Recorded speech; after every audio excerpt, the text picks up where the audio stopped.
안녕하십니까, 정의태입니다. 사람이 그렇게 없나? 민정수석 오강수. 네, 결국에는 이 낙마를 했어요.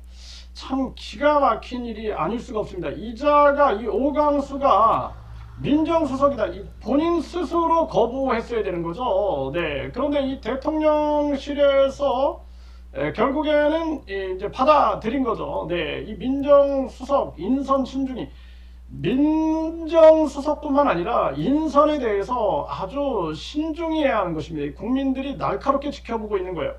그래서 이 오강수가 이 차명 대출 및 부동산 차명 보유 의혹이 불거졌다라는 거죠. 네, 결국에는 임명된 지 닷새 만인 지난 13일 사의를 표명했고, 네, 이재명 대통령이 이를 받아들였다라는 것입니다. 부동산 차명 보유 의혹. 네, 일반 사람들은 진짜 뭐 간이 붙지 않는 이상 이런 일 못하죠. 이 부동산 차명 보유. 네, 이거 정말 있을 수 없는 일이 벌어진 건데요. 그리고 이뿐만 아니라 이 오강수가 이 친구 명의로 15억, 15억의 차명 대출을 받았다는 의혹도 추가로 제기됐다는 거예요. 네, 그것도 검사 시절에, 검사 시절. 정말 기가 막히죠. 네, 그래서 2012에서 15년 이 오 수석의 아내가 보유한 토지, 건물 등 부동산을 지인 A씨에게 명의 신탁해 차명으로 관리했고 이를 재산신고에서 누락했다는 의혹을 보도하면서 논란이 불거졌다는 것입니다. 근데 이 오강수가 그러면은 뭐 하는 사람이었냐? 이자가 법학을 전공했어요. 법학. 네, 법학을 전공하고 그리고 에, 부산지방검찰청 검사를 했습니다.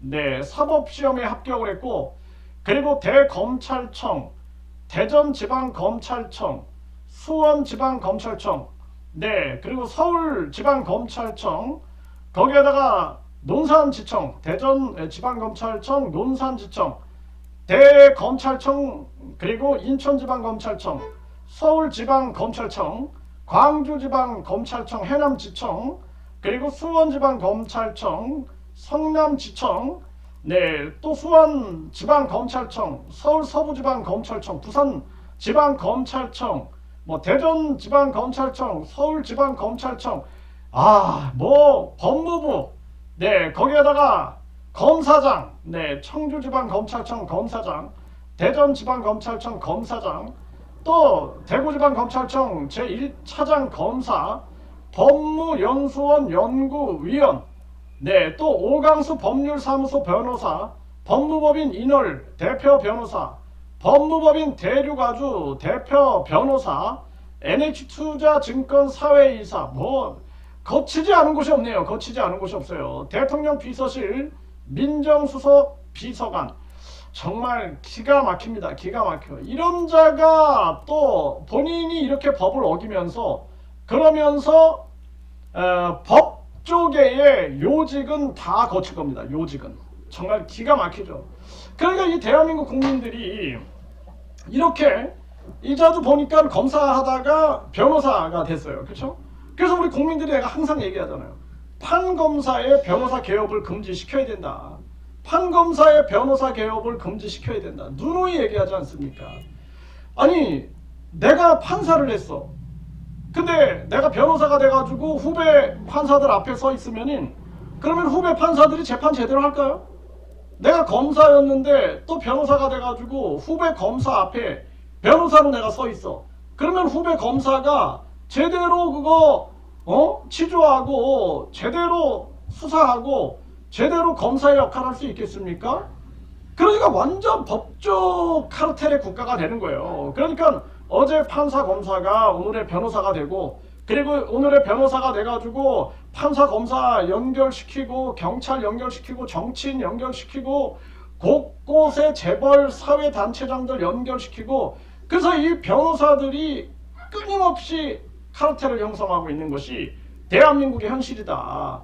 그래서 반사회적 사이비 종교 문제를 우리가 다루다 보면은 완전히 이 변호사들이 그냥 쫙쫙쫙쫙 다 연결돼가지고 이자들을 이 사이비 종교 교주들을 보면은 비유하고 옹호하는 이런 일들이 엄청 많이 벌어지고 있다라는 거예요. 정말 기가 막힌 거죠. 그래서 이런 사람이 민정수석에 서가지고 이 대한민국 기강을 잡는다. 이 기강이 서겠습니까? 아니 창피하지 않나? 아니 차명으로 부동산을 관리했다라는 의혹, 또 그 대출을 받는데, 대출을 받는데 차명으로 대출을 받았다라는 의혹, 네, 이거 차명 대출 받았다라는 의혹, 그리고 명의 신탁해서 차명으로 관리하고 이를 재산 신고해서 누락했다라는 의혹, 정말 창피하지 않냐라는 거예요. 그리고 본인이 이런 잘하는 것을 본인이 알잖아요. 본인이 이런 자들이 공직에 나선다는 거 되겠습니까? 그래서 대한민국이 이제는 판검사에 대한 국민 소환제가 있어야 된다. 판검사에 대한 국민 소환제가 없으니까, 그 고위 공직자에 대한 국민 소환제가 없으니까 그냥 마음대로 저기가 그냥 소굴이 되는 거예요. 소굴. 예, 소굴이 되는 겁니다. 그래서 이제는 우리 국민들이 정신 차리고, 대통령 윤석열을 겪었잖아요. 국민 소환제, 그리고 국회의원, 저 국회의원들 저 내란 수계를 계속 비호하고 옹호하는 거 봤지 않습니까? 국회의원 국민 소환제, 고위 공직자, 네, 한덕수, 뭐 최상목이 봤잖아요. 이 고위공직자 국민소환제 시작해야 된다. 그리고 또 이 공공기관 장들, 공기업장들, 그리고 정보보조금 받는 민간 단체장들, 그리고 정보보조금 받고 있는 정당 대표, 원내대표 국민소환제 해야 한다. 진짜 이제는 국민주권 국가로 가야 돼요. 국민주권 정부를 넘어서 국민주권 국가로 반드시 가야 한다. 그리고 우리 국민들이 이제는 힘이 있어야 됩니다. 최고의 힘이 뭐예요? 국민투표 결정권이거든요. 국민투표 결정권 누가 갖고 있어요? 대통령하고 국회의원 200명이 갖고 있습니다. 저 정치꾼들만 갖고 있는 거예요. 국민이 주인인데 국민이 국민투표 결정권이 없어. 그러니까 스위스는 10만 명이 동의하면 국민투표에 붙이고, 대만은 유권자 1.5%가 동의하면 국민투표에 붙이는 거예요. 그래서 대한민국도 이제는 딱 국민투표 시민반환제, 국민 100만 명이 동의하면 국민투표에 붙이자 해가지고 경찰청장 국민직선제를 딱 붙여버리는 거예요. 검찰청장 국민직선제를 국민투표에 붙이는 겁니다. 그래서 경찰, 검찰이 정치권 눈치 보지 않고 국민 눈치 보게끔 해줘야 된다. 그래서 경찰, 검찰들이 임명권자가 바로 국민이다, 대통령이 아니다 하니까 어떻게 돼요?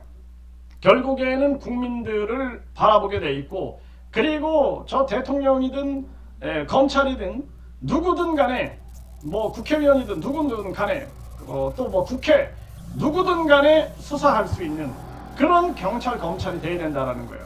그래서 이 대한민국을 이제는 국민주권 정부를 넘어서 국민주권 국가로 가야 한다. 저는 분명하게 말씀을 드립니다.